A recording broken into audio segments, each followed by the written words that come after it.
La nature, le plein air, l'odeur des blés, la petite prairie se trouve désormais sur un toit.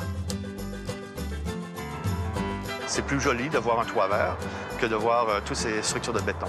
Surtout si on a des édifices en hauteur, on voit des structures de béton partout avec tous les systèmes de ventilation. C'est pas très beau. Un toit vert, c'est plus beau.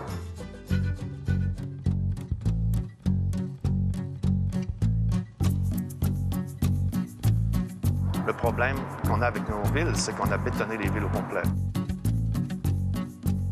La ville a donc pris la nature à l'homme et lui a rendu un jardin suspendu. Il existe à Toronto environ 150 toits verts de dimensions respectables qui sont connus à Toronto et il y en a plus de 200 déjà en construction. À chaque toit, sa raison d'être. Vous pouvez faire un toit vert pour faire de la thérapie horticole. Où vous avez des gens qui sont malades, ou vous faites ça souvent en annexe d'un hôpital ou d'un centre pour personnes âgées, où les gens ont accès aux plantes. Vous allez porter beaucoup plus attention au choix des plantes, pour que ce soit joli, qu'il y ait des textures, qu'il y ait des odeurs. Vous pouvez aussi faire des toits verts pour faire de l'agriculture urbaine, où vous allez faire pousser des fruits et des légumes. On produit des systèmes qui sont non seulement des beaux jardins en ville, mais aussi des systèmes écologiques qui sont plus durables.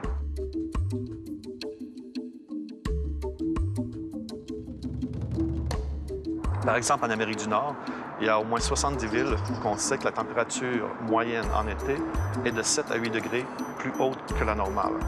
Si un toit est un toit conventionnel, il va venir très chaud. Une journée à 25 degrés, le toit peut obtenir des températures jusqu'à 35, 40, 50 degrés. Dans certains cas, je connais des édifices qui ont réussi à complètement éliminer le système d'air climatisé parce que le toit vert permettait justement de baisser la température dans une zone qui était confortable.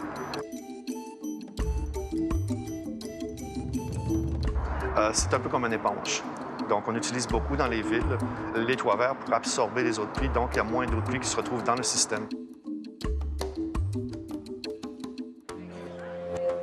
La pratique séduit de plus en plus. Les toits verts inspirent beaucoup d'architectes.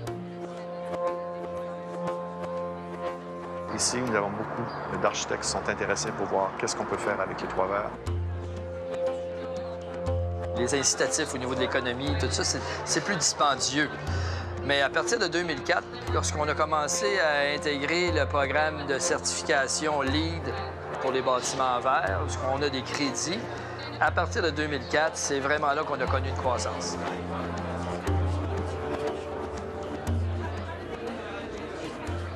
Bien, un toit vert va coûter pratiquement le double d'une toiture ordinaire. Si on prend, par exemple, une toiture inversée, là, peut coûter environ, sur une structure de béton, là, dans le centre-ville, peut coûter peut-être 8 $ le pied carré.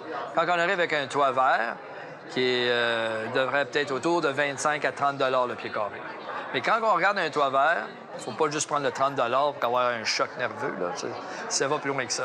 Il faut toujours regarder au cycle de vie. Tu sais, le coût initial, c'est sûr que c'est un choc, là, mais on a une espérance de vie d'à peu près 40 ans. Il y a toute l'industrie de la production de plantes, l'installation des toits verts. Donc, on a stimulé l'économie à ce niveau-là.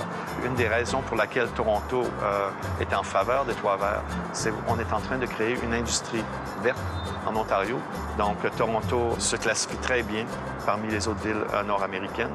On est dans les 10 qui a le plus de toits verts, mais on est la seule qui a une loi qui, maintenant, rend obligatoire la fabrication de toits verts. Malgré leur conscience écologique, les propriétaires sont-ils prêts à payer plus? It does create extra cost. That cost would be shared by each of the owners as part of the purchase price. And in a good market, when things are good, people don't think twice about it. You can put them in and make sure they're logical and reasonable. But in a recessionary time, people are watching it very closely. En Europe, c'est l'Allemagne qui a la main verte. En 10 ans, 10% de ces nouvelles toitures ont été recouvertes de végétaux. Comment le Canada se compare-t-il?